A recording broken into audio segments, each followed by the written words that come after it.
Don't call it a comeback. We've been here for years. That's right, everyone. Jawn live and in living color is back this Thursday, today, to let you know what's been going on in our worlds and hope you will share with us what's going on in yours.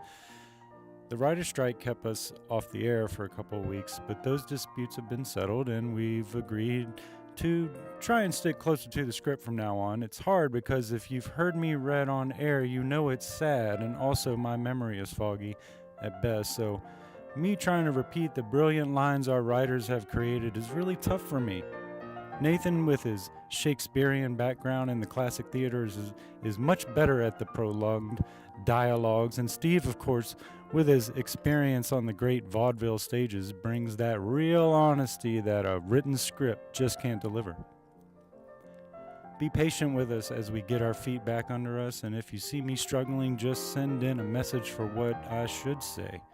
I'll have my earpiece in, so I'll hear everything you say. Don't make fun of my hair, please. It's a wig, and I keep forgetting to brush it out at night. Join us tonight and every night for dinner with Jawn. We'll get a big table so everyone is welcome. The dessert here is amazing, so you'll want to stay for that.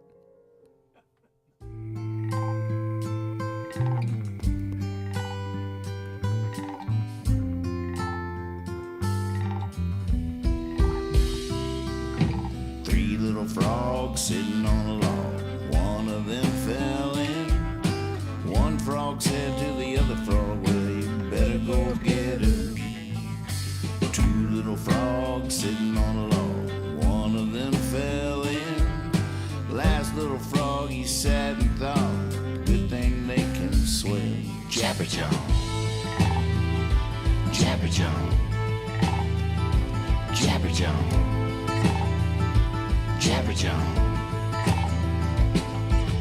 Three little frogs sitting on a log. One burst into a grin. One frog said to the other frog, wonder what's got into him. Two little frogs sitting on a log. One laughed until he was red. Last little frog, he sat and thought, must have been something I said. Jabberjaw, Jabberjaw, Jabberjaw, Jabberjaw.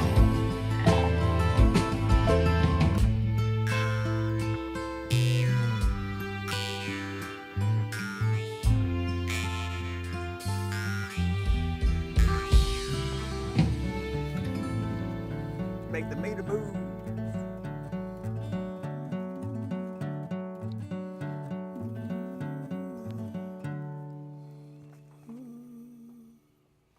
Oh my goodness, look at this.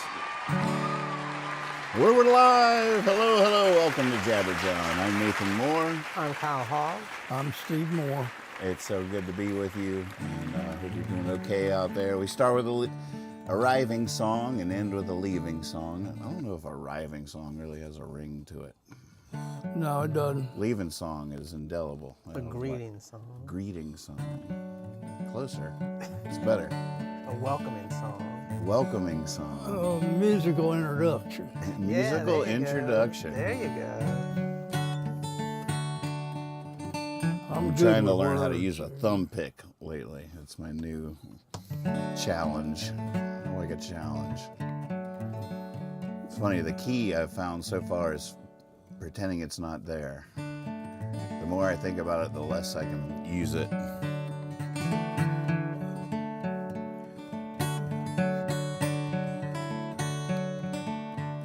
That was the way my sex life was. I think about that. I never really thought about it that way, but I can't even Try all remember. kinds of things. I can't even really remember my sex life, to tell you the truth. I'm just making stuff up tonight. I'm in no hurry to get to heaven. I ain't about to go there now. Ain't packing my bags. Ain't slowing down. And that's funny, 'cause heaven is heaven. Here I am living in a hole. Oh, I'm in no hurry to get to heaven. I'd just soon go downtown. Me, I think I'll always like having living folk around. I'm sure I'll get along with the angels. They ain't like anyone I know. I'm in no hurry to get to heaven. In fact, I might not ever go. Woo!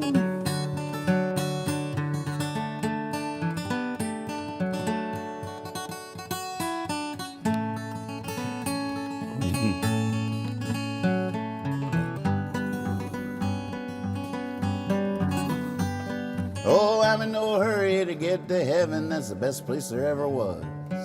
There must be something wrong with me, but I can always get to eternity tomorrow.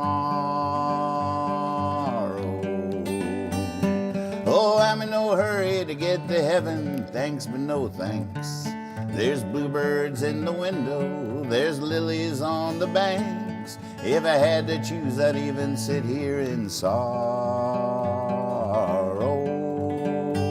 Oh, I'm in no hurry to get to heaven. In fact, I might not ever go.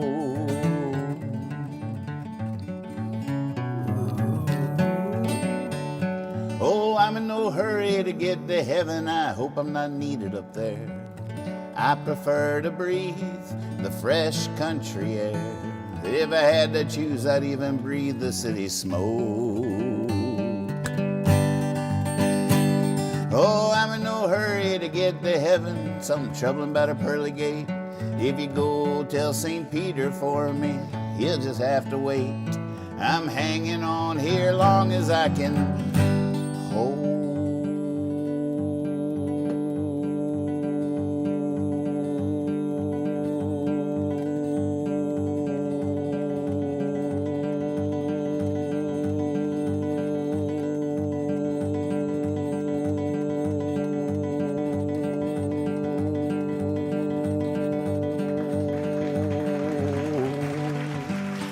Oh, I'm in no hurry to get to heaven. In fact, I might not ever go. I could have held longer. Thought you guys were going to get bored. I'd have died about a minute and a half early. No, we just hope that's not your welcoming song when you go to heaven. Oh, okay, Nathan, go back down there then. I have another song called I Want to Get to Heaven Before I Die. And Davis used to do both songs. And one night in New York City, we opened with, I guess, I forget which one. I guess we opened with I Want to Get to Heaven Before I Die and ended with I'm in no hurry to get to heaven. There you go. You left the audience guessing that night. Mm-hmm. There's actually a famous songwriter and philosopher in the house that night named John Perry Barlow. You ever heard of that guy? Oh, He wrote some of the Grateful Dead songs and stuff. Oh, wow. And I was dying to know if he was really paying attention. I knew he was there. I was a little starstruck, but he came up and was like, "Man, you started with heaven and ended with heaven." And I was like, "Yay, listen." Oh, that's great. It was pretty cool. The Knitting Factory, New York City. Wow. That's cool. Yeah. Yeah. It's good to be back together. Yeah, it's good to see everybody. Mm-hmm. It's been a while, Mm-hmm. if I recall. Yeah, that's a great lead-in. I was thinking about that just this afternoon I was thinking about God and how everybody has their own vision of what God is, and that's defined a lot by what's your definition of heaven. Mm-hmm. And, we all have a different version of heaven depending on what we think. And I was trying to think of what my heaven was like. And, it's just, I don't want to go there, but... Hey, I mean, you would think there's as many different ideas of heaven as there are people. Yeah, I mean, you evolve your life in terms of the things that you would like to have if everything was perfect, and that's going to be different whether you're born and raised in a certain place and what you see growing up, and so everybody has their own version of what they define as heaven. Mm-hmm. Like I was just thinking about colors too for some reason, and I was saying, what color is your heaven? And I was thinking mostly whites and pinks and yellows. No golds? Well, Not in yours. gold is a little strong, Mm-hmm. yeah. But I like softer. I think for heaven, like more fluffier. I like soft, fluffy things in heaven. Yeah. And gold has that idea of money too, and I don't think there should be money in heaven. Opulent. Yeah, Right. yeah, yeah. I'm not gold. I don't have any gold trim in my world. Yet. Well, if that next book sells, then we might change our definition of heaven. If we can publish that Pete Seeger book on our own and get that to sell. Dad brought me the. Guess where'd you find this? I'm going through old books in the shed. And Oh, in the shed. I'm thinking some of them are from me and some of them for Dan. I mean, they come from all over and some of them are yours. Hey, Pooh. And I figure that was yours at one time. How to Play the 5-String Banjo by Pete Seeger. First page says, published by the author. Yeah, I mean, that's definitely not mine, so I figured it goes back to your background somewhere. But some things, I don't even know where those boxes of books came from. Well, I think Joe brought them in from my other house. That makes sense. Just all the library up there. But there's no rhyme or reason to them. There's children's books, and then there's novels, and then there's books I remember reading in the 70s, and then books I've never even heard of. So it's very interesting finding stuff, but there's a lot of children's books that I'm showing to the, running. Some of them aren't in very good shape, so, and some are just trash. I mean, I had some of the books aren't any good. You had a children's book out when I visited the other day that I wanted to bring home and read myself. It was what was the title of it? Like, do giraffes? Yeah, it was. It's a question and answer book for for questions like one of you open them up and it says, what's your belly? Things a 3 or 4 year old will ask you, and you have to supply the answer. And it's got a scientific background, but they don't use the word. It's written so the child can understand it. Do you remember the title of it? I can't think of it offhand. It's just an explanation of how does something work, or why the answer why to things happening. Why is the sky blue? Yeah, exactly. That was one of them. It's very well done too. I thought it was very well done. I was going to give it something about why do giraffes have long necks? Yeah, I think there was one of those. I was wondering if that was the title of it. No. But I'll bring it next week if I Yeah, remember. that could be. It's right up Jabberjohn's alley. Questions a 3-year-old would ask. Yeah, the answers are good. They're good answers because a lot of times they're thought provoking because they don't give you the scientific background, but they allude to it. And it's pretty cool. So what have you been up to? Me? Oh my gosh, just I was trying to think of 2 cool words, shuffling and jiving. I don't know. You've been jiving? Oh man, are you any better at that than you I've used been to be? jiving on the streets. Before we get too far away from your initial thought, we have Missy's in the chat. She says, I have thought for a long time that the verse from the Bible where Jesus said, quote, the kingdom of heaven is at hand, end quote, means that heaven is the space right here and now where we're all grooving and getting along with each other. It's the spirit of love. I do hope there's a place beyond the body that is just like that too. Oh, isn't that beautiful? But I That's called jive. amen, preach, because I always had the same reading on that passage, that a lot of what he was saying was that this could be heaven if we just got our act together. I always love it. felt that. Thank you. Squanjo, good to see you. Welcome, everybody. I did have a question that everybody was too smarty pants to answer. On Facebook, if you visualize in your mind a river, which way is it flowing? Right to left. God, so y'all are the same as me. A lot of people were saying left to right. It's wherever that place, like I went immediately either to Lex's shed or Joe's backyard. Frank's Mill. But if So right to if Joe left. lived in that house on the other side of the river, I would have answered differently. Well, that's what everybody But said. Is Frank's that's almost- Mill, right to left. Every single river I can call up That's in what my I was- brain, I'm on that side of the exact river, same way with me. which is interesting if you think about it. We've never lived on the other side of the river. Well, that's the thing. Everybody kept saying it depends on what side of the river you're on. Like, just answer the question. What way is it flowing in your brain? You know? But then I started thinking cars too. I always see cars. Like if I just imagine a car, it's going right to the left. Mm-hmm. I don't know why, but it's just. That's interesting. But then somebody said the rivers flow left to right because they're going to the future, and I like that idea. Like, why does the future seem that way? Why does the past seem that way? I don't know, but I sort of agreed with her that where's the future? I would point that way. I wouldn't point that way. I would point this way. I can relate to that. Yes, but I didn't. I don't. I think that's like from old childhood textbooks of like the evolution of man or whatever. Like Oh, yeah, good. it's always left. Those timelines Oh, are always that's left to true. right, from BC to present day or whatever. That's It's right. always left to right.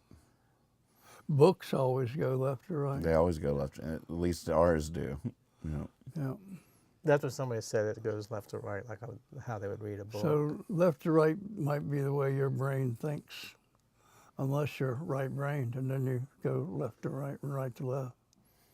And all your rivers are flowing into the past. Well, I thought it was I was right-handed. At first, I thought I was right-handed, so I'd be like, "Which way is the river flowing?" I would be like that. But then I started visualizing rivers, and I was like, "You, all except for 2 occasions that I could remember, rivers were always flowing right to the left." Mm-hmm. Where we go camping What's every wrong with year. north to south?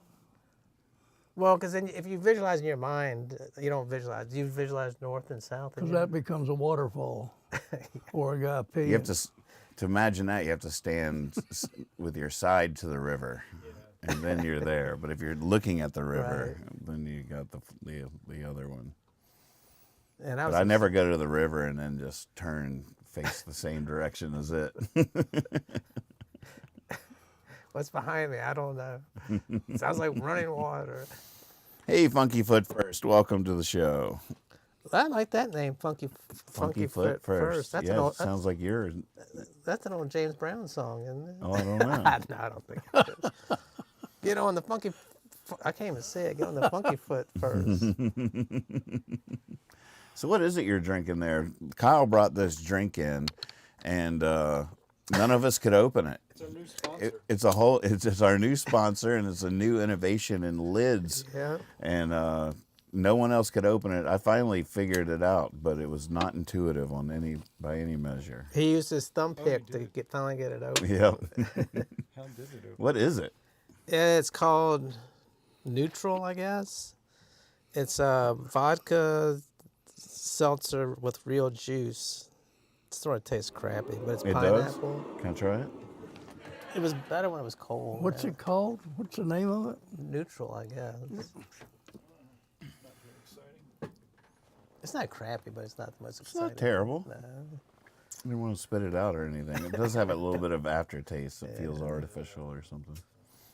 But when Nathan figured out how to open it, you click this and this slides, then you can reclose it. You can reclose it. It's a pop top, but then you pop it and that just sort of unlocks it. Then you can slide it back and forth to reseal it, which is pretty Could cool. I look at it a second? Foffy says, "I'm left to right, even thinking of the same river as Nathan is." Wow. So y'all were never on the same side? Babe. Billy says, "Don't cross the river if you can't swim the tide." That's good advice. There you go. Oh, I like that people are answering. So left or right? Okay. If it's brown, turn around. Brown, turn around. Just don't even get in. Do something else. Oh, I thought you meant like diarrhea. If you're going to the bathroom, it's brown, turn around and sit down. That's river knowledge. River knowledge. If it's brown, turn meteorology. around. Is y'all's river out there swimmable yet? Yes. Oh, that's good news. We've had so much rain here lately that especially with heavy rain, especially at the beginning of the season, it washes so much pesticides and fertilizers and stuff from all the farms and everything into the water that you're not supposed to swim in it. Oh. And cow poop. You know. So do you judge it just by look, or is it like a test you can You put it in? can look at it when it's high like that. When it's chunky? It's more turbulent, so it's, you don't want to just kind of go in. It's deeper, it's moving faster. But it's also high in E. coli usually. 9 times out of 10 when that river's that high and you can't see the bottom because it's all brown and everything, the E. coli levels are Wow. high enough you don't want to be in it unless you fall in it or something. What is E. coli? A bacteria? Yeah, from poop. Steve, Mr. Moore might know a little bit about that. Well, it indicates human feces in the water. Human, not cows? Right. I believe. It might include cows, but it also definitely includes humans. So that's when it gets serious, because humans are contaminating in a lot of different ways if you're getting E. coli. So that's one of the environmental clues that you shouldn't be near that water or using that water. What does it do to you if you get exposed to enough of it? Oh, it's mainly probably going to be something dysentery, something give you the runs for a week, so you can just usually gastrointestinal something. But you just never know. What it is an indicator that there might be something else in there that could cause something else. So. Of all the things that we're afraid of in nature, how many have you experienced in your lifetime? Whether it's being bit by poisonous snakes or Damn, what a good question. Mauled by a bear?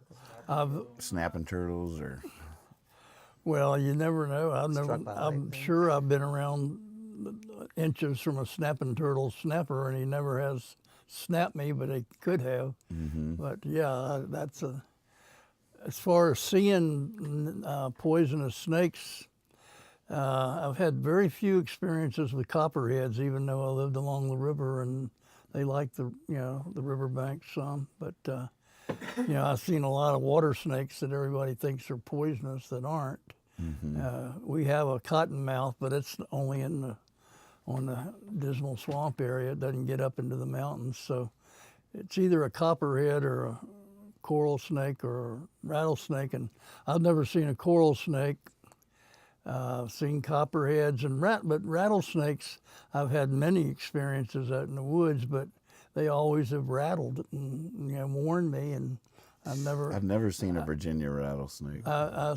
I stepped into a nest of them one time. Oh my goodness. I was going to try this rock wall on the dam, how they put up one side that has all rocks, and I took one step into it, and I heard 6 different rattles. Oh my goodness. It was amazing. And I just jumped. I did one of those cartoon jumps where they jump up in the air, turn around in midair, and run 3 steps. I actually did that. It was, and then I crept back and looked, and of course, most of them were hidden, but I saw a couple of them slither away. Wow. But yeah, that was the scariest one. But I've never been bitten. Have you ever had a lot of ticks on you? I've had plenty of ticks, yeah. You'd come in out of the woods and you'd get 5 or 6 and miss one till in the morning. You'd feel a bump. And Yeah, when they get big on you, that's horrific. oh, no, I never let them ever get big on me. But I don't want to even feel that bump on me. I'm scared to death. I mean, ticks creep me out. Yeah. I had this visceral memory from school and childhood or whatever. William Lott, I think it was, who dropped some food on the floor and then ate it or whatever, and people were like, "Oh my God, you're gonna die!" Or he's like, "I've never heard of anyone dying from I never heard anyone suffering from picking it up off the floor and eating it disease. And that's what and it's so funny how the things you remember, but I never heard anybody dying from picking it up off the floor and eating it disease. But it's sort of true. Like, there's so many things that we're afraid of that you feel like you could just like turn to your elders and be like, in your life, have you ever heard of anyone getting sick or a bad thing happening because they picked something up off the ground and ate it? And you'd probably say no. Or, Well, I mean, there's a lot of things like that. You can't prove it. If you got sick and died, you wouldn't necessarily blame it on where you had lunch the day before. You wouldn't admit to it. Can you tell us why you might be sick? No, I have no idea. No idea. Tell us, we'll help you. No, I can't. I don't have any idea. Yeah. 16 people died last week in Stanton. They all ate at that barbecue place down there. Now, I'm not saying anything, but they're dead. Well, there is the 5-second rule. Did he get it? Did he scoop it up I before love the 5 5-second rule. Yeah. But what happens on that 6th second that we're all so afraid of? Well, I just read like that 10,000 steps a day thing has been proven that's out of date. Maybe that 5-second rule was changed too. Mm-hmm. We probably have better, cleaner floors now, so it's probably like a 10-second rule.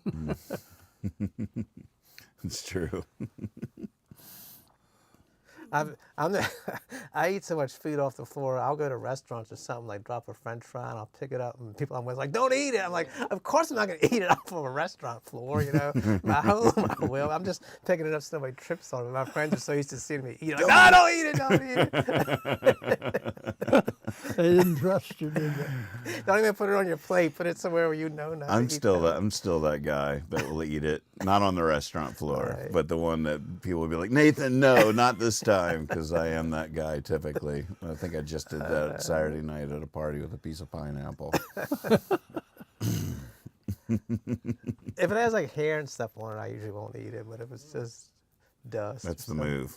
That disinfects it, apparently. It's like magic. You just go like that. I had to tape some envelope. We have like big policies, big insurance policies. They come in these big envelopes. And I was taping one to mail today. And I guess it was my hair, but I noticed it was like this long piece of hair just stuck in there. And I tried to pull it out. And I was like, man, if I got this, would it creep me out? I was like, probably not, but I'm sure. I'm like, man, somebody's going to get this. And be like, oh, gross. They're Wait, made- where was that? It was at work, and I put a policy in an envelope, then I had to tape it shut. And it was, I guess it was it looked longer than my hair, but maybe, I don't know what it was. But it was a long piece of hair stuck in the tape and like dangling out of it. And I was like, man, what should I do? And I tried to pull it out. And I just finally just ripped the envelope and got a new one. I was like, man, somebody's gonna get that and be like, gross, what did you send me? Hair in the tape. And there's some dropped food in there too, taste. There's so many levels of wrong.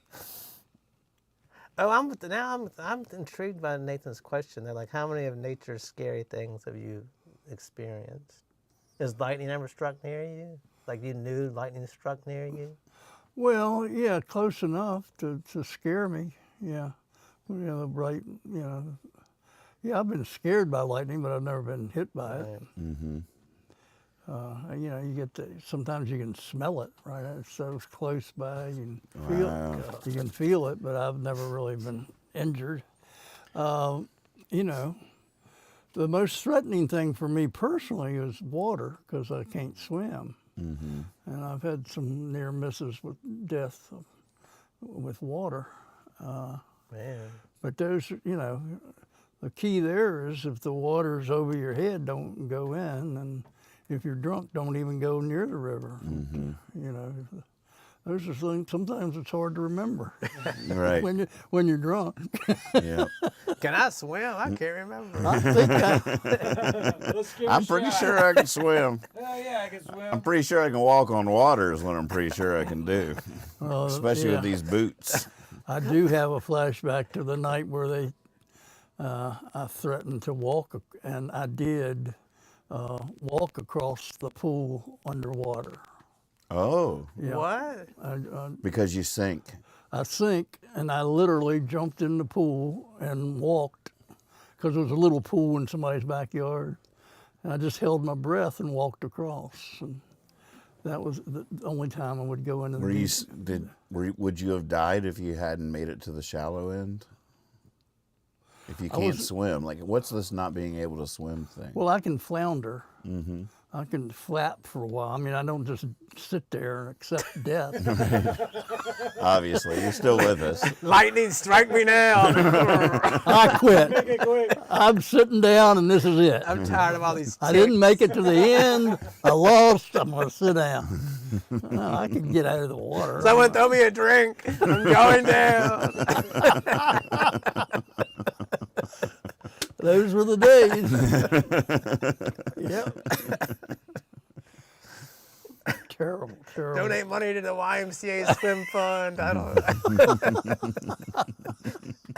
don't. Steve, have you ever been lost? Good, that's a good one. That's a good one. I have one time, but I had gone up a little mountain stream and was exploring it and had never been in this area before, and I got a ridge over, and when I thought I was getting back, I was going the wrong way.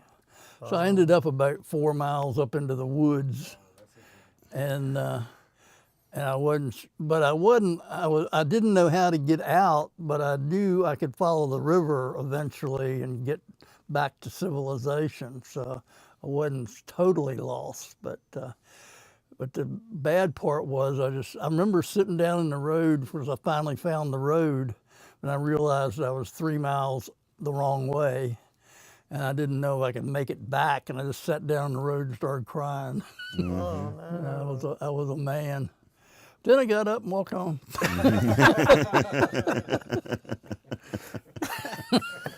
Yep. sometimes all you need is a good cry to get your spirits back up. Well, that's all you got. Get on the road. F it, let's get up and keep on walking. What else you gonna do? Anyone else been lost before? Gosh. I Really feel like I lost have, but I one. no Yeah, I direct can't memory either. Now, comes. the worst lost story that was interesting because it was in Las Vegas. Oh wow. So I lost my car one night. I got into the different parked at certain parking lot and went in down the. It was I just hadn't been in town long. I didn't know where I was, and I got over a couple streets and I spent 2 hours walking around Las Vegas looking for my car. And it got scary because I hadn't been in town. I didn't know Right. anybody, and I didn't know what. You don't call the police and say I've lost my car. Yeah, because And I they can't didn't help you. And I didn't remember anything about my car. I hadn't had it long. I didn't even know my license plate, so Mm-hmm. that would have been embarrassing. So I just wandered around Las Did you Vegas. sit down and cry? I wanted to. God, I've had to have been lost, but I can't like you. I can't think of anything. Mm-hmm. Well, Nathan, I mean, Lex, the way you said it, it's not like you had a good story. No. I don't think. You'd never been lost? Definitely been lost, like trying to get somewhere in a car. Oh, yeah. That didn't feel quite the same. Right. Yeah, I've been lost in where you can just pull over and get a drink at 7-Eleven or a hamburger or something. I've never been up in the woods lost. Corey and I kind of got lost one time. We weren't sure where the trail went because the trail had been washed out recently on that side of the river. We were going out to St. Mary's Falls for the first time, St. Mary's Wilderness. And so we were following this trail, and all of a sudden it was just like a sheer cliff, like down to the river, but we could see the trailhead continue, the trailblaze on the other side of it. So we were trying to like do this whole thing, and then we got to another spot and it was like impassable, and so we weren't really sure what to do. So I guess we weren't really lost because we could have just gone back the way Right. we came and gotten out, but we were pretty far in at that point. And then we saw some other people and they said, oh yeah, because of the washout you have to cross the river. And we hadn't even looked across the river, but there were blazes over there saying, come on over here. It's better. But that's probably the closest I've been to lost. but it wasn't really lost. It was just Man. kind of lost. I think the most lost I've ever felt is when I wasn't actually lost, but like my dogs would get loose and I'd have no idea where they were. And I would just wander the neighborhoods, like screaming their names, like you about ready to burst into tears. I was so frustrated. And I would feel like I was lost, but really I knew exactly where I was, but the dogs were gone. And I was like this panic, like I gotta find them, I gotta get back, you know. I'm gonna end up As wrong. We're worst both case gonna be- scenario after worst case scenario reels through your brain. I'm gonna wander so far. I'm gonna find them, then I won't know how to get us home. Oh, come on, you dumb dogs! Our cat, Mr. November, has decided that he likes to go and hang out in our old backyard. Oh, wow. Oh, So that's terrifying because he crosses Frederick and Beverly and yikes. Johnson to get there. Oh, my, yeah, that's 3. Yeah. Folks, those are busy streets. Mm-hmm. But he does it, and we go down there and we go, and he comes walking out, and we put him in the car and we take him back. Oh God! So he doesn't have to walk back. But I don't know how often he's done it, but we know it's at least twice, and it's a lot on our hearts every time it happens. Now, what made you even think to go look there? Just that might be a place Oh. you would go. Well, no, the first time our tenants that live there currently contacted us and said, "Do Okay. y'all know this cat? Because it definitely knows the dog door. There's a dog door on the back, so it was Right. like trying to come in." Wow. Aw. No. So anyway, we got to keep an eye on it. Mm-hmm. But I know that feeling. You're just like, oh my gosh, thinking all the things, you know. Now, you two being musicians, have you had experiences where you're playing and all of a sudden you're just lost? You don't know you're just like, oh shit, I'm just drawing a complete blank. Definitely forget lyrics. Is that a panic feeling? Mm-hmm. And that doesn't help. It's such an interesting, unfortunate instinct of ours to panic the way we do, to go so dark so fast, to start imagining all the worst case scenarios, and like I guess I can understand how that has evolved, but it's unfortunate so often. You know. But I guess in that situation, you can't even really, you're trying not even to show that you're lost. You have to try to keep going forward with confidence, and your brain is going like, all right, I got to remember what I'm supposed to do, plus what did I forget? Mm-hmm. Oh, man. There's a funny phenomenon of, which I haven't really been a part of in a while, but definitely in my youth it would happen pretty often. What in musician parlance is called a train wreck, where you're playing with a bunch of people and you all lose the rhythm. Oh, God. And like sometimes everyone gets so lost that you just have to stop. Right. And it's like the most horrible, embarrassing thing. One of the funny things for me that would happen in the early days of the amusement, there was a couple of notable times that still stick in my memory, where things are going so good that the crowd starts clapping along. And all of a sudden they're all clapping. And then because of that, like we would lose our rhythm, and then suddenly a train wreck would happen. So like what was about to be a collectively euphoric moment dissipates into this horrible, embarrassing mess where we're just like, and that, yeah, that it's the perils of people clapping along. It still puts a little bit of fear in my heart. What should just be like a jubilation is actually a little bit of a, oh God, this is gonna fall apart. This is not gonna end well. Some crowds clap wrong. They can throw you off. Yeah, if they clap wrong, and we know what it is, and that'll cause a train wreck. Actually, that's like a rock on the track, you know. I remember I went and saw this black gospel group perform at this all-white church. It was like 8 or 9 guys, no instruments, just beautiful gospel music.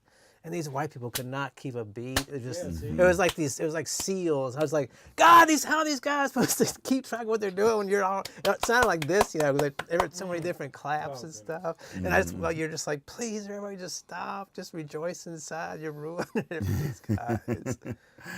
There's a pretty fascinating phenomenon that white people tend to clap on the one, and like most songs are in 4, so it's 1, 2, 3, 4, 1, 2, 3, 4, 1, 2, and a fun game that you can play with any song that comes on ever is what I call "Where's the One." Yeah. And anybody can play this. Once you start doing it, it's fun, you know, and you can check with a musician friend or something to see if you're right. But once you get good at it, you and like some songs are in 3, like a waltz is 1, 2, 3, 1, 2, 3. Right. So next time you hear a song on the radio or anything, find the one. And that's what happens when the train wreck happens. We all lose the one, and everybody has a different idea of where the one is.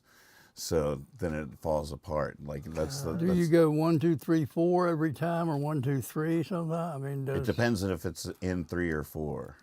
Uh-huh. Like a waltz is 3. 1, 2, 3. Are things 1, usually 2, 3 or 4? Mm-hmm. But there's 5s. You can do anything. There's 7s.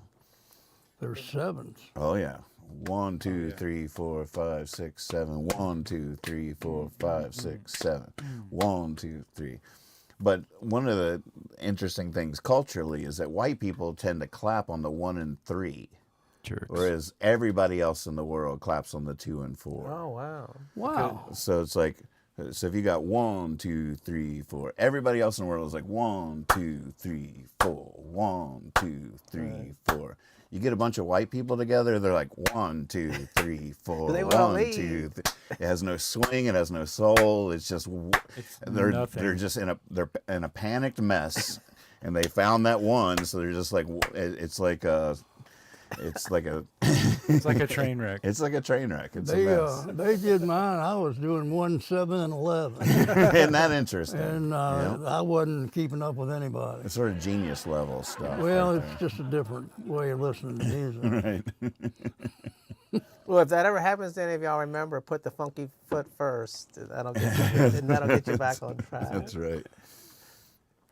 Man, that name's gonna stick with me. Who is Funky Foot First? Why can't I say it? Funky Foot. It was First. his birthday Monday night. We did a special show in his honor. Who is it? He sent me his wish list beforehand. So Monday night, I just played his wish list. Man, and it was a special night. Funky Foot First birthday wish. There was no hemming and hawing. I practiced before I went live, so I was sure I knew how all the songs went, and it was just more of a show than the practice tends to be. It felt good.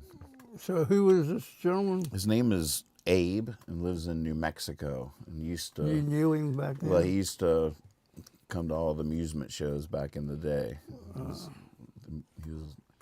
elderly gentleman. And Abe, you're one of our sponsors now, so thank you. You can just send us a check for $100. We'll cash it on the He's one. Funky Foot First says, damn good set. Well, John Dotson in the house. Wow, that is metaphorical. Everybody wants to participate, but it doesn't sync up. Yeah, it is. Right? No, are there like reasons for that phenomenon? The train wreck phenomenon? No, like the one or the and 2 3. or the... Well, it's almost like watching white people dance. Sometimes you're just like, are you all? Nobody's hearing the music. It's like They're just dancing on the spazzing out to streets, this. too. Like, I mean, they're trying. It's not like it's some freak show. You're just doing what you want. They're trying to like dance to music. But you're just like, good grief, do you actually not even hear it? Right. I'm sure they hear it, but I guess the body just doesn't. I don't know. I think a lot of it is white people define heaven differently. It's all harps and lot of soft, fluffy things. A lot of harps and No beats. No beats. There's no one or No two. a rhythm. lot of clouds. Yeah. Just blurring. There you go. And I think it's just not part of their. I mean, it sort of makes sense. Like if you've never been taught rhythm, and you never thought about it, it's not part of anything you ever thought about, and suddenly you're in a situation that one is going to be the thing you can anticipate. Right. Because The reason that's a fun game. Where's the one is because you can find it. Like if you just try to count to any song, you will find that one because it's coming around. That's home. So like that's the easiest thing to hop on. Like 1, 2, 3, 4, 1, 2, 3, 4. You know, and if you're just sort of Every time the chorus starts, it's on the wall. and there's just basically no sense or cultural education about what rhythm even is, or it's not something they ever thought about. So there's just path of least resistance leads to this unfortunate. Now, I don't know if you can Stiffness. answer this, but I am curious here. I was listening to some Native American chant type music. Mm-hmm. What are they doing? They're gonna have a 1, 2, I guarantee you. Oh yeah. As I long mean, as it's are they doing 1, 3 or 2, 4? You're saying everybody else is a chanting? It just seems like a really different thing than black or white. Right, but it's going to be a pattern. Right, it's definitely Without a pattern. but- without a pattern, yeah. So it might even be 2 instead of a 3 or 4. So it's just 1, 2, 1, 2. Right. Okay. I didn't. Yeah, I was wondering about how that. 5. It could be anything. But yeah, it might be a Start 5 or You'd something. have to hear it. Got Mm-hmm. you. Hey, But I guarantee you, Oh yeah. that's that 1. That yeah is the 1. Yeah. What's important about the 1, when and why everybody is trying to find it in a musical train wreck, is because usually that's when, as far as the way the song goes, if you're in a train wreck, you're just trying to start over, but not start the whole song over, but at least start whatever part you were on. Like, Get back on track. started with that first note, started with that first chord, that first, and Trying to so get back that home. happens on the 1. And so if your 1s are different, then everybody's playing their first note at a different time in the beat, and then so until you listen and find the 1 again. It's been a long time. I gotta say, I mean, it's been a long time since I really felt that. But holy moly, what a feeling to be in the midst of a musical train wreck where everybody's lost the 1 and you can't get it back. That has become and funny. at some having to point? stop. No. Well, One of the things that, it's interesting. And I've been talking about this because I just set a mic for my practice. One of my new inventions is there's a microphone on the floor over there with a rag around it that I tap on for a kick drum. And it's a really great sound and it's perfect. But I've talked a couple of times. It's like, if you notice, like during that one part of the song, the kick stops. And it's not because I don't want it there. It's because I'm doing something more complicated with my finger, and I can't do both yet. Right. And my whole life, I mean, I hate to say it, but it's just true. I have really bad rhythm. I got that from my dad. But I just have bad rhythm, and and it is getting better now that I'm actually thinking about it and trying to practice and actually take it more seriously and playing to a metronome. Like I never played to a metronome, but all serious musicians when they're young, they spend the first 10 years playing to a metronome. It's a classic thing that you see on the piano, the tick, tick, tick. Like serious musicians all take that very seriously. Like Dave, back in the day, he would always be sitting in his van playing his mandolin to a metronome. And it's a big part of training for serious musicians. I never really did that. Not only did I not do that, but I had naturally bad rhythm. It's just not something I is intuitive about at all. I think that is a remarkable thing about your career. It's that you've overcome that. So it's like, I mean, I'm serious. Right. I think that's a difficult, but I think in the process of developing it the way you've developed it, you appreciate it more and understand it more technically in some ways. Because you've had to study it, not just know it. That was one of the things I was very curious about going out to California and being able to play with Surprising Mr. Davis again. I was like, how much more supportive and good rhythm guitar player am I going to be with them after this year of practice that I've engaged in? And it was palpable, I thought. It was very noticeable. And I listen back to like a lot of old bootlegs and stuff, and I'm embarrassed at how little I was mindful of the negative effects of my bad rhythm playing, or just being too aggressive without really having any idea of what the rhythm was, and psyched to be able to play guitar with them on songs this year that I'd never played with them before, because I just didn't play guitar on certain songs because I couldn't understand what they were doing, playing different time signatures and stuff. But, Back in the old days, you had David covering for you. oh, the amusement suffered the brunt of my just ignorance, and it was the worst ignorance is the ignorance that you're just not aware of, or you just have a whole blind spot to how ignorant you are. You're so ignorant about it you don't even know. Like, knowing you're ignorant about something is way different than just being ignorant. That's very true. And I was blatantly not really realizing how much space I was stealing from other people, and how much I was not letting songs settle into a pocket because I didn't understand any of that. That's what's so exciting about this new childhood I've begun. So did you give them some warning, or you just went up there and let them flow with you, or did you say, "Hey, I think I've gotten a little bit better"? Hey guys, Hey guys, can you put me in the game tonight?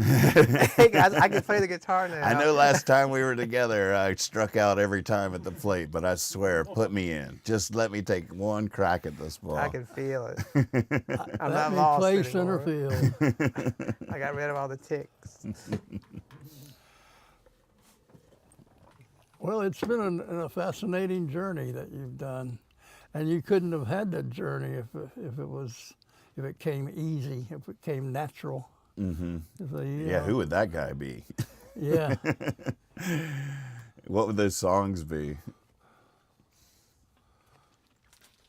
I said a sort of interesting thing on stage at High Sierra when I was on the main stage at one point, and I hadn't pre-planned it, but I was just like, I'm an interesting failure because I can only draw like 20 to 50 people to a show, but I can do that in every major city in America. Wow. Which is such a interest. And after I said it, I was like, that's on point. Cult hero. It's an interesting thing to think about, because like the vertical, the verticalness of my career is sort of obvious for anyone to see, but the breadth and width of it is way more interesting, because the fact that you can only draw 20 to 50 people to a show is not anything anyone's going to get excited about. But the fact that I can do it in basically every major city in America is sort of more telling of how much blood, sweat, and tears and a life of hard work has really happened. It's, if anybody just tries to imagine what it would take to achieve the same thing, you know. Well, that's when we saw you in Harrisonburg not too long ago, and it was like, and I don't know if those were all your friends or if they knew you or not, but it wasn't just a room full of people like that. It was a good song. It was like, good grief! Like, everybody was like, ah! I mean, it wasn't just, oh, this was a good show, let's get in the car and go home. It was like people, because you had to say no more encores, just I'm not gonna do it. It was remarkable to be back at High Sierra. It was the, there's, ever since the pandemic and one of the founders passing away last year, there's been a lot of question marks about the future of the festival. So there was a little bit of an ominous idea in the air as everybody was coming in, but I just loved how everyone took that to inspire them to just be present and celebrate everybody. Like, there was no, like, that darkness that was sort of, that dark cloud didn't follow us in there. Like, we weren't like mourning, like, oh God, is this the last one? It was just like, oh my God, this is the best. It was just such a powerful, open-hearted, gushing outpouring of music, of love and music, and everybody was just so present, and the music was so inspiring and amazing. Everyone was just at their best, and I felt like that was just across the board. It was And just that's like, one of the reasons that festival means so much to so many people is you just step in and you just sort of become your best self by osmosis or some kind of magic thing. The community is just so powerful.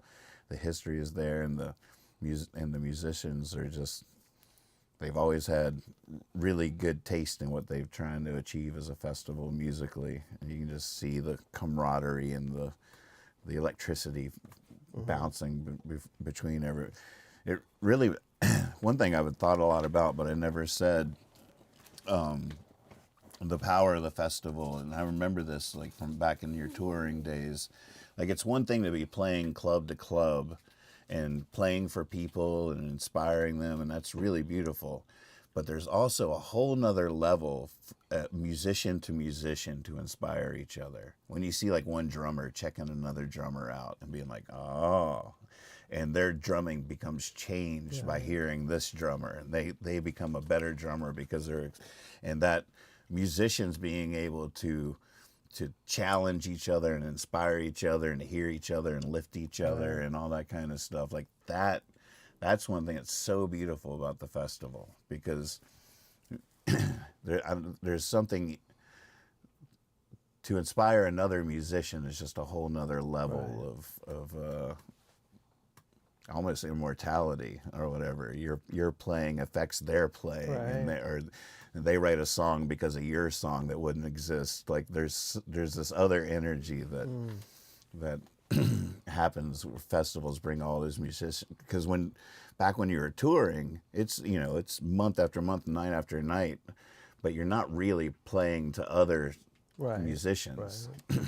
Festivals where all that happens, but it's like the early days of any genre, like CBGBs or the old jazz scene or whatever. Like, it was those musicians hearing each other and feeding off each other, be like, oh, challenge accepted, and like one-upping each other, and all that kind of energy creates nuance, complexities and levels to the music that would never happen if musicians didn't get that chance to play for each other. Festivals are so important in that. You talking about that reminds me of the Bible thing the woman sent in earlier today. Like, that's heaven right there in front of you. Realize where you are, and like you said, soak all that stuff in, and this is heaven right here. Mm-hmm. Amen. Yep. That's exactly right. And enjoy it and learn and soak that stuff in and pass it on. Mm-hmm. I could feel it just like getting back here and starting to practice again, and I was like, I could feel all the music I had absorbed coming back out in some way, maybe a little subtle, but at the same time still significant. Like, just without even thinking, you just absorb all that, and it expands inside of you and informs your music in such powerful ways. Well, one of the things I think you're responding to right now about being out there is the mutual sharing that you get. But when you do a show, even if you're on tonight doing your show, you're sending that energy out. And there might be a musician in Tuscaloosa that changes the way he plays just by listening to you tonight. So you're still doing that. It's just not two ways. Right. You're sending out that energy, but you're not feeling it come back. So when you're around others, it's a mutual thing. When you're all learning, that's that social aspect to it that you can't put a price tag on. It's so true. I was just looking. I guess it's not that easy for me to just see it. But here it is. Last night, a name I never recognized, their comment on the practice last night. I want to thank you for just being you. I love to play, but I don't think I'm that good, but you definitely gave me inspiration. There you go. Yeah. There you go. That's exactly what I'm talking about. But it is true. I mean, there's certain things I'll hear even on YouTube, or I'll hear a certain song and it'll just spark a inspiration to be like, oh, I want to do something like that. Yeah. Well, you just think how many people have been affected by somebody like a Robert Zimmerman type guy. Mm-hmm. He's made a lot of people change the way they think about heaven. That's true. That's true. But yeah, it's a gift you're giving out that you should take credit for. But that's sending it out to the way you don't know what's coming, what's being heard. You're not getting anything. You're not getting any echo, except occasionally. But when you're there with someone and you can feel that energy, then you're into another ball game. Yeah, it's powerful. You should tell us about the story your mushroom brought out What story? with your new friend. Well, there's no story there. I didn't hear enough about him to talk about him. All right, forget that. Was it like a big mushroom that grew in the yard or something? Well, yeah, I have those white ones, and they come up in the fairy ring. But then the last rain, they didn't send out to all of them. They just had one big one, and it grew for days because we were getting those showers. And the other day, I was walking around the yard, and I decided to walk down the road and trying to get my steps in. So I'm walking out of my yard, and that big mushroom's there, and this real scraggly guy comes by. I didn't like the looks of him. He looked like he'd been doing drugs or something. He had a scraggly beard and skinny. And when I walked near him, he looked back at me and he pointed at that mushroom. And I walked up to him and we started talking, and he said, "That's beautiful." We were talking about how beautiful it was. He said, "I got a picture of it." And so we started talking about mushrooms. Turns out he was a really sweet human being, really nice guy, and he had just hiked the Appalachian Trail. Oh, wow. And it was a really nice fella, and I talked with him, and and what we were talking about was he was talking about how the different mushrooms he'd seen while he was on the trail. They were just everywhere. And so we talked about mushrooms for a block. And Is he a neighbor of yours? I've seen him walk by, but I've never really seen him that often because I would have called the cops on him. I didn't want to interrupt the flow of your story, but I definitely wanted to make the joke when you were describing him. I was like, but it turned out to be a kid holding a mirror. Yeah, I wasn't even. He just walked down the I didn't street even taking a get to big what he mirror must somewhere. have thought of me walking out of my yard looking at 6 o'clock in the morning trying to beat the sun. Probably thought I was really weird. And I think in our own way, we were both right. I think he was, but no, he was a great guy. That's cool. That's the story I guess you were thinking I might tell. I like that. How something like a mushroom can lead to a conversation like that. It is really interesting, and I immediately liked him because he liked my mushroom. Yeah, if that mushroom hadn't been there, y'all just would have suspiciously passed each other. I would have slowed down and let him He keep had his going. phone out ready to call the I would have police. walked and behind narrowly him. avoided an incident earlier today. Yeah, I saw him. No, officer, he didn't really do anything, but he did walk by the house awful slow. And you saw what he looked like, and I don't trust people like that. We're taking both of you in. Come on. I saw the story going in a different direction. I thought maybe you were going to say he kicked it or something. You know what I mean? Like It could have based been. on It could have turned out bad, but he was a thoughtful Appalachian Trail walker. So the dreaded spotted lanternfly has finally invaded our world. I haven't seen one yet. I'm still waiting. It's so easy to just not take it that seriously until it's right in front of your face. You're just like, oh my gosh, this is Did you horrifying. kill it? Well, hundreds of them. Did you kill hundreds of them? No, Where'd you see him? on one of those trees that grew right behind our fence back Now, is this the there. thing we talked about like a year ago? That the state's encouraging people to squash. Hadn't worked. It didn't work. It didn't work. Sort of saw that one coming. Man. But there's still people on social media advocating, like, you got to kill that. You got to squash that. I mean, yeah. It's just a natural, that's not a natural thing to do, go kill something.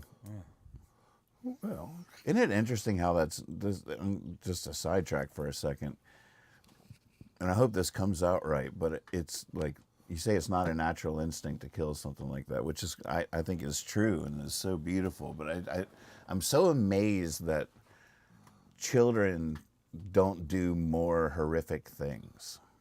Like, like you got a fork, like why they don't stab each other. Like, you just know, I mean, you would think that like not knowing the ramifications, where you'd just be curious and you would do terrible things just to see what the result of it is. But that doesn't happen. That, knock on wood. But it's sort of beautiful that we do have that built-in nurturing instinct or something, more than a destructive instinct. Whereas if you look at grown-up humans, you would think that we're just mostly destructive instincts or something. Yeah. But I just think that's a interesting thing too. Thank goodness that's the case. Teaching school, did you ever see like bullies being mean to people and stuff? Like people you just thought, God, we gotta get rid of this person. Sure. Yeah, there were definitely bullies around, but they didn't ply their trade near me. Right. It seems to be more of a learned behavior though than a natural one. Well, it's a lot of times it's a defensive behavior. Mm-hmm. It's a way of coping in a situation where you don't know another way, or it's an easier way, or it works. Mm-hmm. You know, you try things, and if they work, they work, and you know, you're just getting reinforced for the wrong behaviors in terms of your social world. Mm-hmm. And that's where the adults come in and other children come in, and you know, you stab me with a fork, you're not ever going to want to do that again. Mm-hmm. Mm-hmm. So they learn, you learn. Mm-hmm. Do you think there's anything to what I said about some kind of built-in? Well, I think there's as you develop as a child, every day is a learning experience. You're just looking at things and predicting and seeing what works and what doesn't work. So every day you're reanalyzing and revising and figuring out what works and what doesn't. And you might try something that you didn't know if it would work or not. If it doesn't work, you don't ever do that again, or you cut back. So everything else you do, you learn in the same way, but through trial and error, I guess, or just believe in somebody like me. I'm a teacher. I know you don't have to try it. Just trust me. If you stick that knife in there, it's going to hurt. You should tell the story. It was beautiful the way kids think. The story about what you were saying, it was raining cats and dogs, and what his reply was. Oh yeah, that was really cool. This is Sam. Samuel. Yeah, we were over at Art Hive, and the girls were all doing art things, and Samuel and Daniel and I were just sitting there. And just like this afternoon, that rained so hard, one of those hard rains came, and I looked out there, and Samuel's sitting next to me. I said, "It's raining cats and dogs," and he looked at me funny. He's 3, and he looked at me funny, and he said, he just looked at me, and then I thought, oh my God, what did I just say to a 3-year-old? It's raining cats. So I started thinking about I started having poodles and yellow cats falling, and then they were splatting on the ground. So then I went to cartoon cats and dogs. And then I looked back at him, and I started thinking about his little brain and what he was doing. And I said, Samuel, now that's just something people say when it's raining like that. He said, and I said, what do you think that means? And he looked out there, and he looked at me, and he smiled. He said, it's raining hard, hard. And I immediately went to, a hard rain's going to fall. Yeah.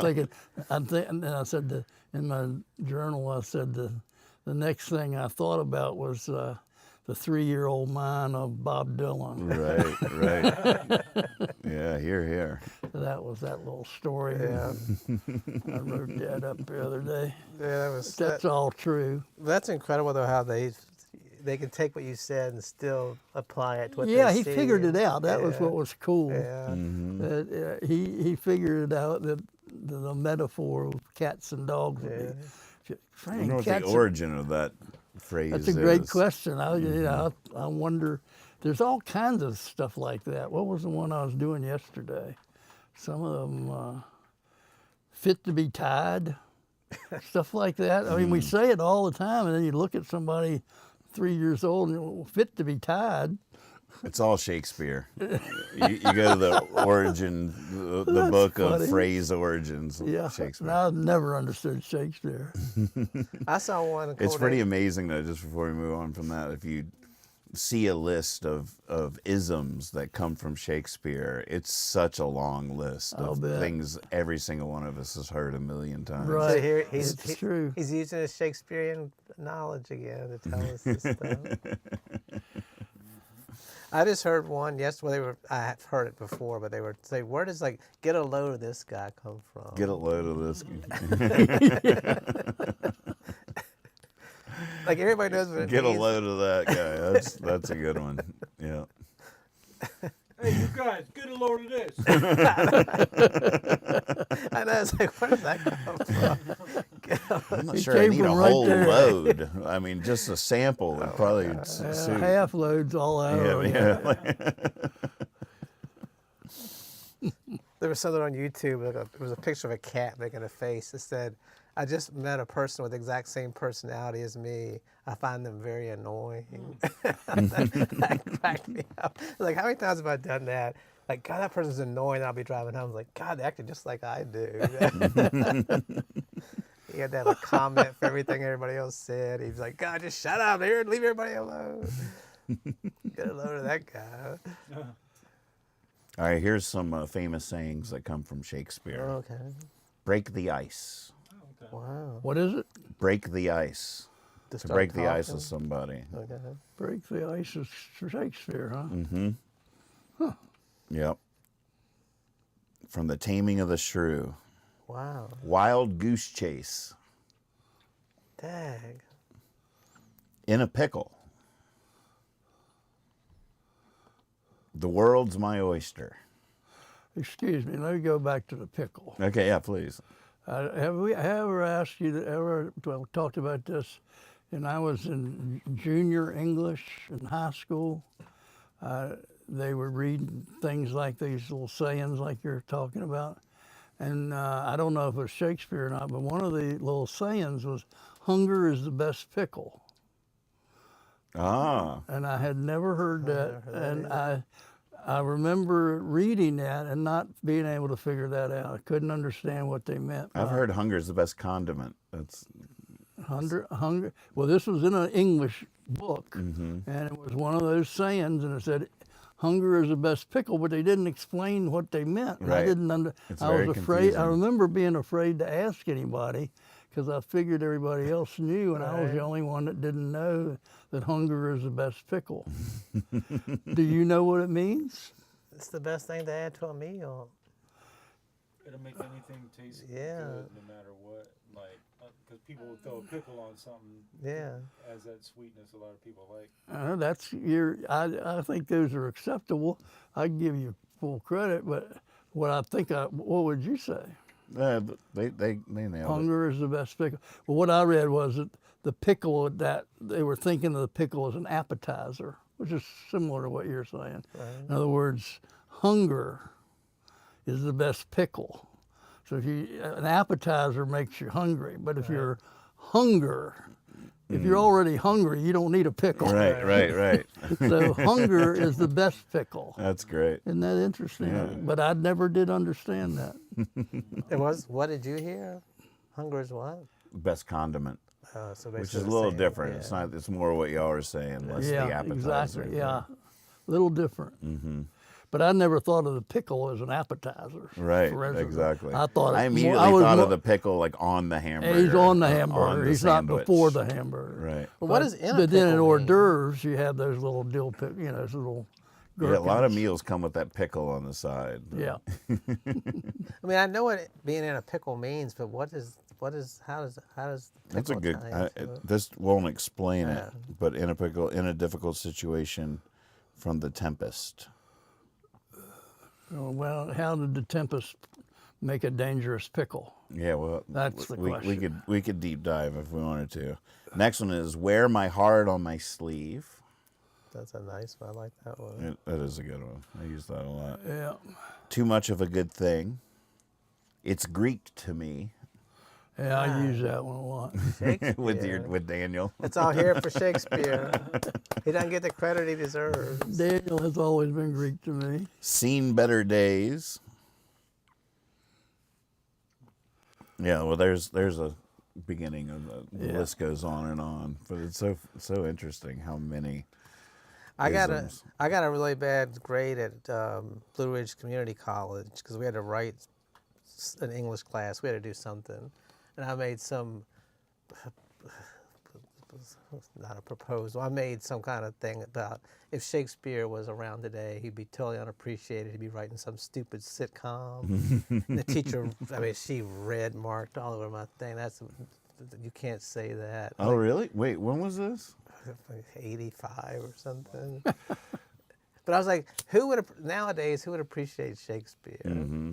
He'd be like writing Three's Company or something, those stupid, throwing out things, you know. That's talent like that. It's once in a lifetime. And I was like, I knew what she was saying, but I was like, it would be hard to be that smart nowadays and try to write something to get attention. Mm-hmm. I mean, it would just be different, I guess, right? Right. Well, just back then, there was like just common people going to see that stuff, and we still remember it, you know, hundreds of years later. Mm-hmm. That's true. But he wasn't writing for like the intellectuals and the kings and queens. He was writing for everybody in the world to come see it. Mm-hmm. That's interesting. Good old Shakespeare. Yeah. I've still never read a full Shakespeare thing. Mm. I've got all these books. Even in school? I've got all these You books. didn't How to have read Shakespeare.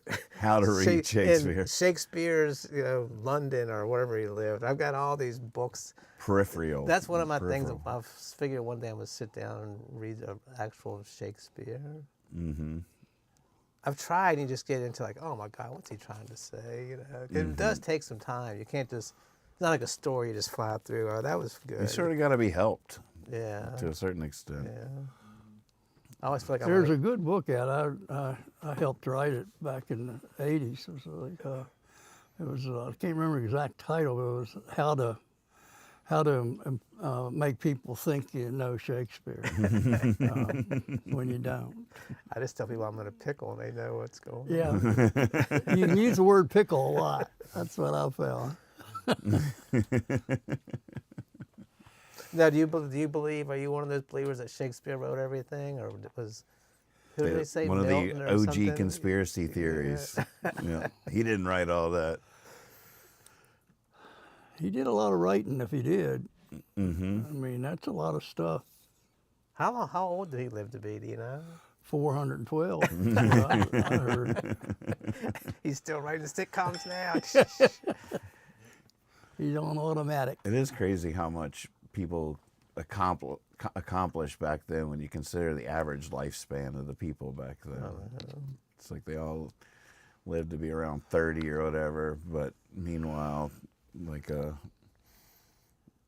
Vinci, like they even like Benjamin Franklin, these people that had that like revolutionized several different fields of thought, Right. like inventing stuff and writing political treatises and I don't know, it was pretty astounding. I mean, I know we have people like that today. Right.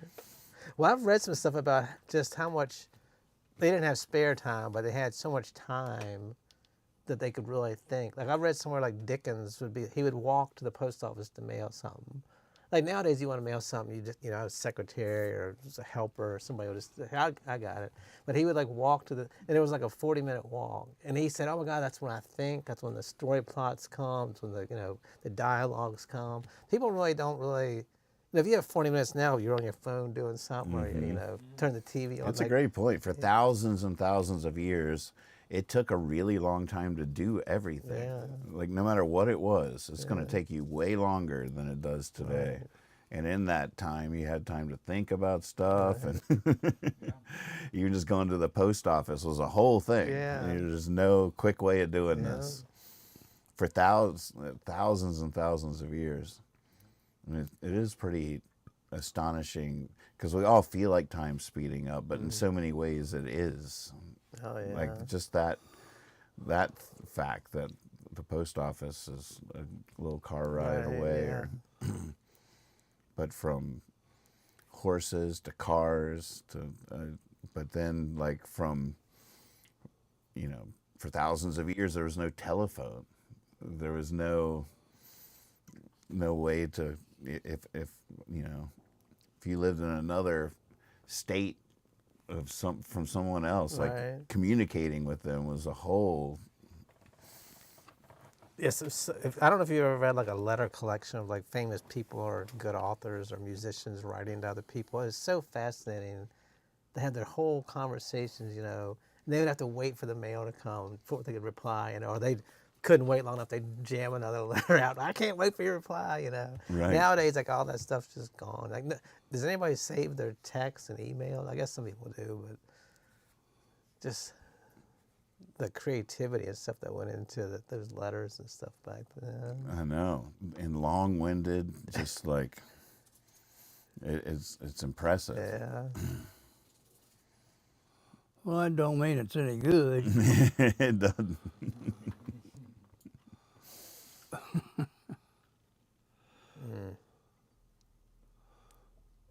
Oh, one thing I did do, this cracked me up. God, I meant to wear it tonight. There's a radio station in New Jersey called WFMU. It's like a really famous, like independent radio station.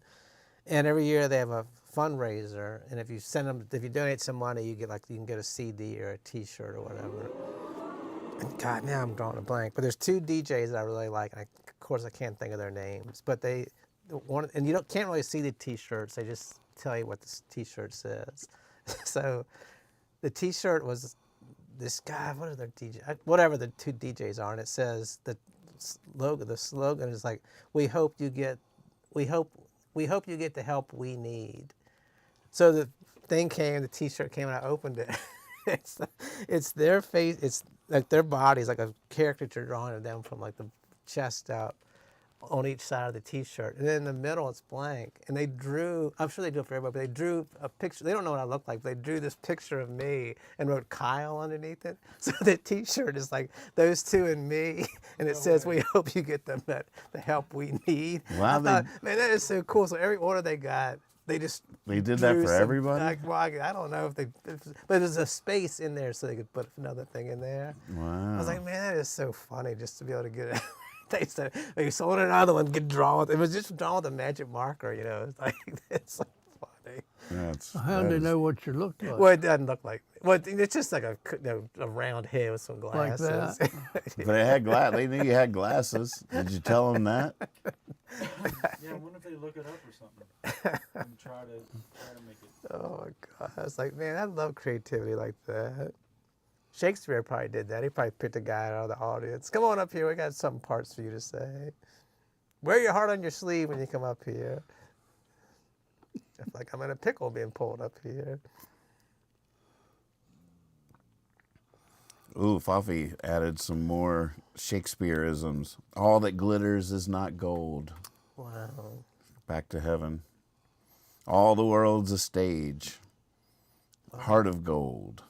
Well, something else about Stanton that's very cool that I totally don't take advantage of, which I've tried to read Shakespeare and can't do it. But if you go and see those actors do it at whatever that thing's called, man, that's incredible.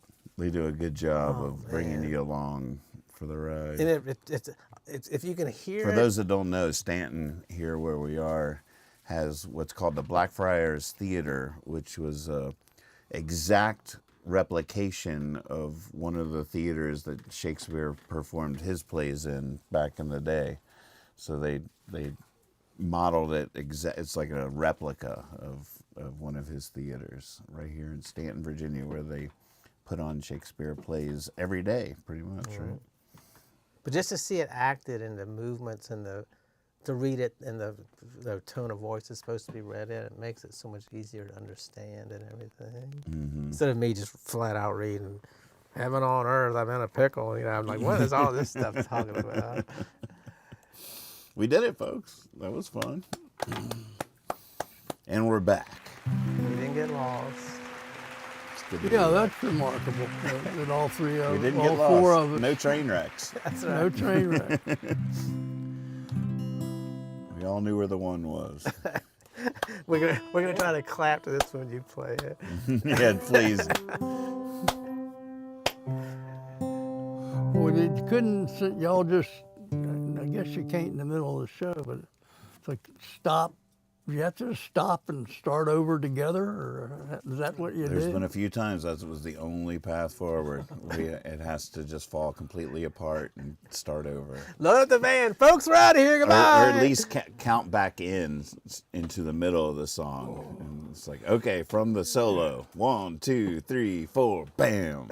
Would you white people put your hands behind your back for a little bit? Please, for the love. There is a fun thing that happened at High Sierra. The very final thing that happened on the main stage is what they call the Everyone Orchestra. And it's just like people from every band at the festival all on stage together. And it's been a thing that's been done by Matt Butler for years as the conductor.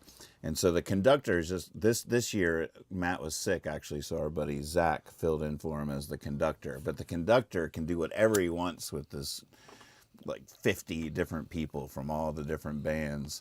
And they'll like hold up signs that'll be like chaos, or like, you know, like words to inspire what Right. kind of music they make. And it's just sort of a improv kind of thing called the Everyone Orchestra, and I sat on stage for the whole thing, and it was just very inspiring.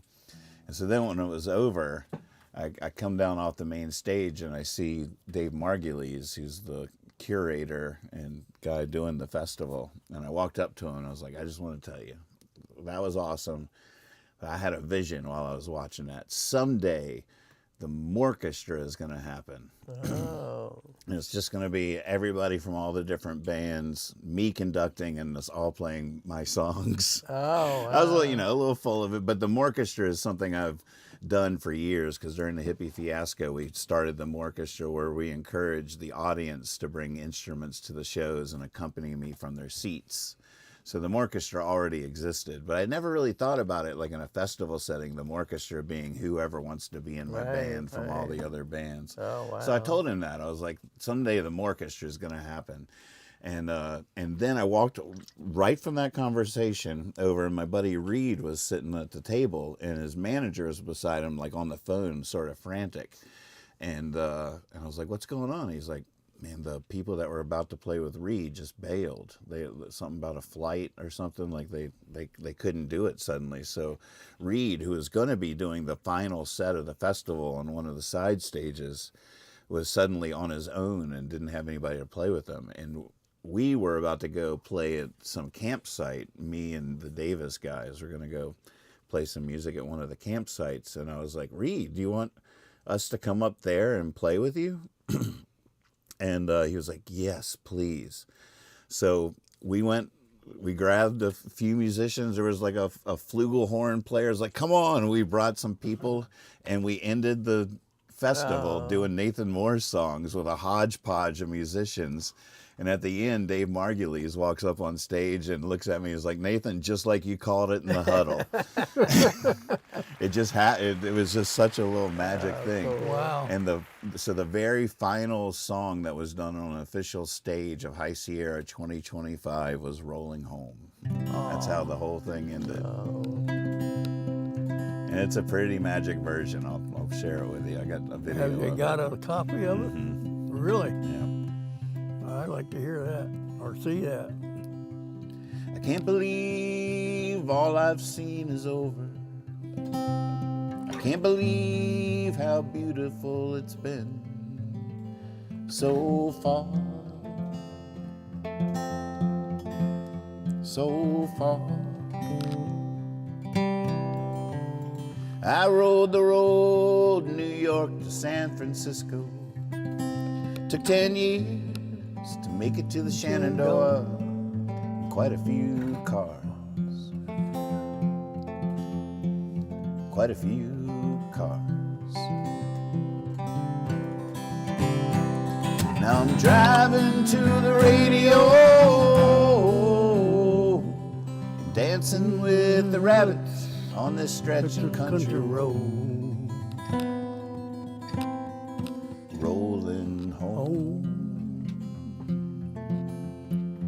rolling home.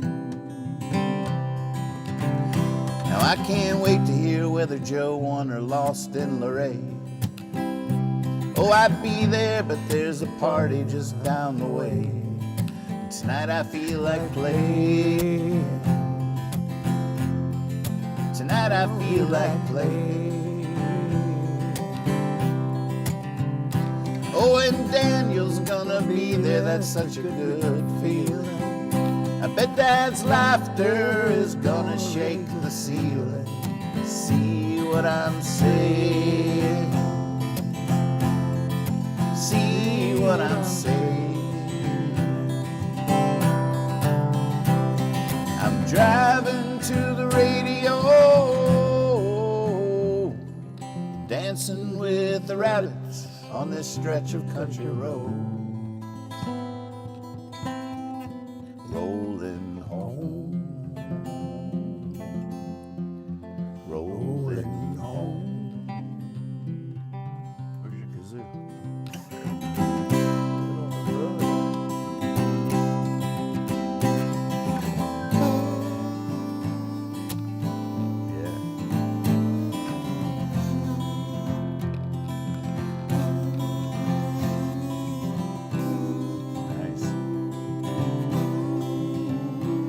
I'm pretty sure I'm bound to miss the highway. No one around here could ever know how good I was at that, but I'd miss them more. I'd miss them more. Who knows, I might have met a girl that wants to go somewhere. Well, now I could take her there. That's for sure. That's for sure. Yeah, that's for sure. So I'm driving to the radio and dancing with the rabbits on this stretch of country road. Rolling home. Rolling home, rolling home. Very nice, nice playing, Kyle. Thank you all for being with us. We will see you next time. Love ya. Really appreciate it. That was fun. Good job, everybody. It's good to be back in the saddle, riding the range with you cowboys. Yeah, my lariat wasn't working very good, but What's that, a lasso? A fancy Shakespearean name for a lasso? Never heard anybody say that word out